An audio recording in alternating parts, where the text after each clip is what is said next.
नमस्कार दोस्तों, आज की कहानी में मैं लेकर के आई हूँ दशा माता की कथा। एक समय की बात है, प्राचीन समय में राजा नल और दमयंती रानी सुखपूर्वक राज्य करते थे। उनके दो पुत्र थे। उनके राज्य में प्रजा सुखी और संपन्न थी। एक दिन की बात है कि उस दिन होली दशा थी। एक ब्राह्मणी राजमहल में आई और रानी से कहा, दशा का डोरा ले लो।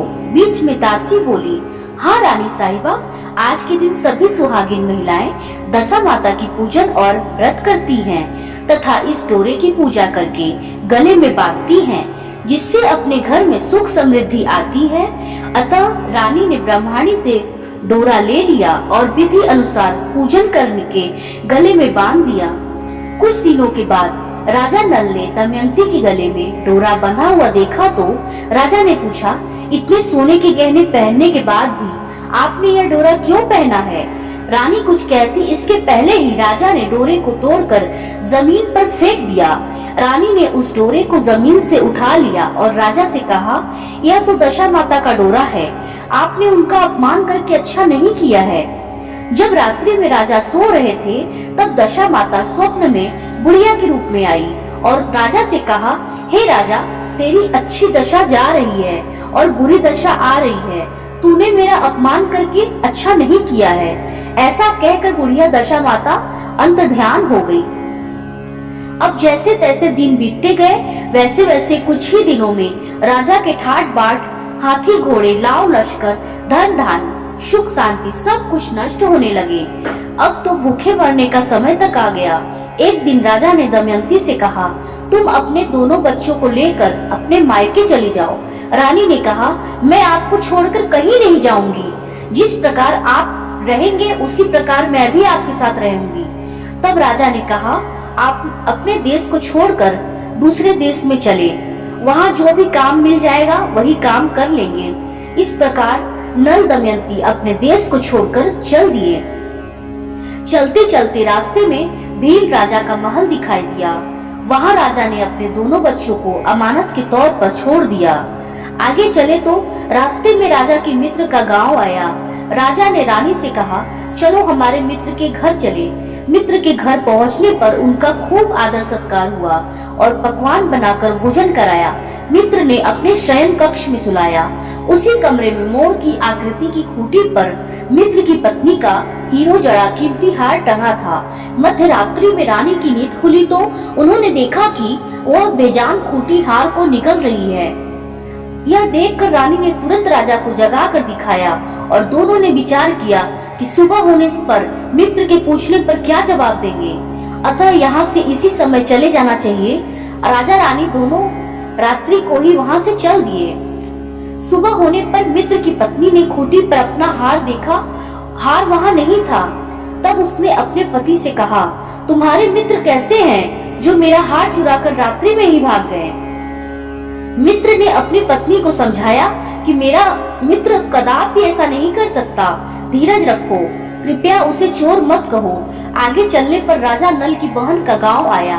राजा ने बहन के घर खबर पहुंचाई कि तुम्हारे भाई भौजाई आए हुए हैं। खबर देने वाले से बहन ने पूछा, उनके हाल चाल कैसे हैं? वह बोला, दोनों अकेले हैं, पैदल ही आए हैं तथा वे दुखी हाल में हैं।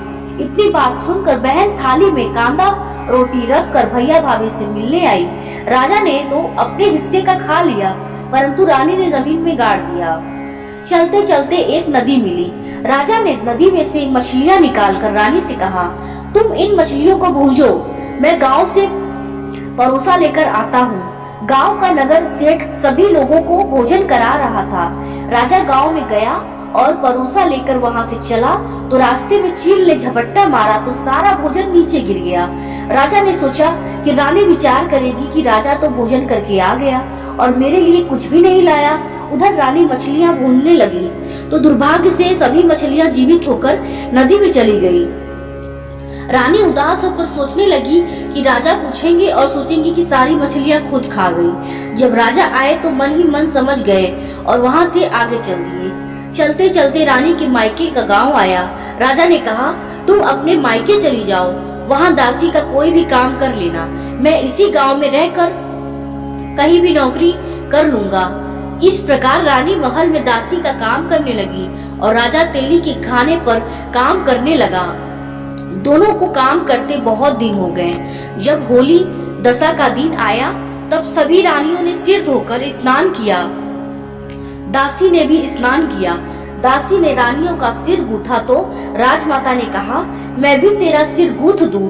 ऐसा कहकर राजमाता जब दासी का सिर गूथ रही थी तब उन्होंने दासी के सिर में पद्म देखा।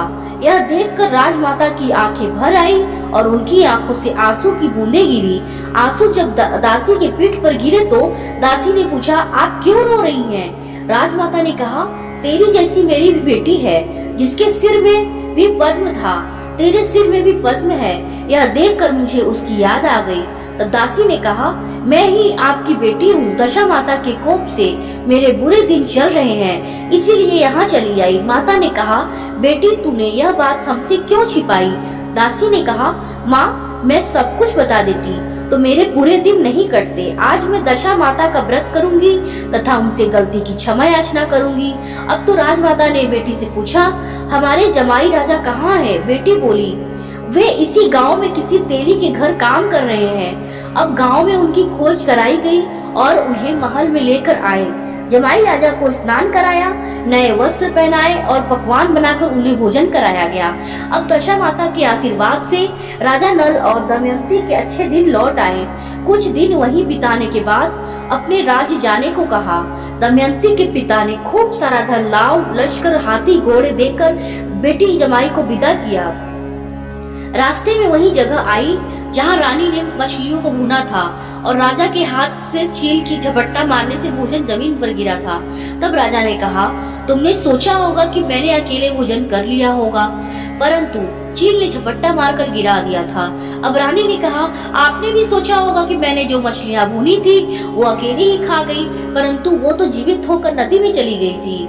चलते चलते अब राजा की बहन का गांव आया। राजा ने बहन के यहाँ खबर भेजी।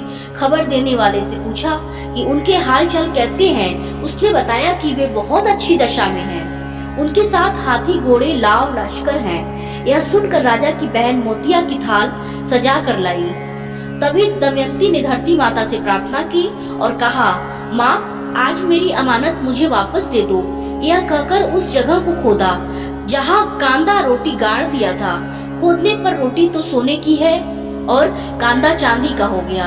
ये दोनों चीजें बहन की थाली में डाल दी और आगे चलने की तैयारी करने लगे। वहाँ से चलकर राजा अपने मित्र के घर पहुँचे। मित्र ने उनका पहले का सामान ही खूब आदर सत्कार और सम्मान के साथ वापस किया। रात्रि विश्राम के लिए उन्हें उसी शयन कक्ष में सुलाया। मोरनी वाली खूंटी के हार निकल जाने वाली बात से नींद नहीं आई। आधी रात के समय वही मोरनी वाली खूंटी हार उगलने लगी तो राजा ने अपने मित्र को जगाया तथा रानी ने मित्र की पत्नी को जगाकर दिखाया, आपका हार तो इसने निगल लिया था। आपने सोचा होगा कि हार हमने चुराया है। दूसरे दिन प्रातः काल नित्य कर्म से निपट कर वहाँ से वे चल दिए। वे भील राजा के यहाँ पहुँचे और अपने पुत्रों को मांगा तो भील राजा ने देने से मना कर दिया। गांव के लोगों ने उन बच्चों को वापस दिलाया। नल दमयंती अपने बच्चों को लेकर अपनी राजधानी के निकट पहुँचे तो नगर वासियों ने लाव लश्कर के साथ उन्हें आते हुए देखा। सभी ने बहुत प्रसन्न होकर उनका स्वागत किया तथा गाजे बाजे के साथ उन्हें महल पहुँचाया। राजा का पहले जैसा ठाट बाट हो गया। राजा नल दमयंती पर दशा माता ने पहले कोप किया, ऐसी किसी पर मत करना और बाद में जैसी कृपा करी वैसी सब पर करना। जय दशा माता।